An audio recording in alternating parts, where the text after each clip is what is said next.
Аға, не істейміз? Свет сөн қалды, интернет өшіп қалды. Не істейміз? Не істейміз? Кітап оқымайсың ба? Давай онда саған ужастик айтып берейін ба? Короче, тыңда. Бір күні ағасы мен інісі отырады үйінде. Сол кезде свет сөніп қалады.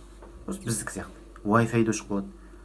Сөйтіп отырғанда бір есік қағады. Ағасы барып, "Ей, кім?" десе, "Бұл мен мыстан кемпірмін" дейді. Қорқынышты емес пе? Так. Тағы бір ужастик айтайын. Дәл жаңағындай ағасы мен інісі үйінде отырады.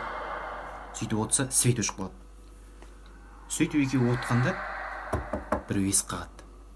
Ағасы барып, "Ей, бұл кім?" десе, "Бұл мен, коронавирус."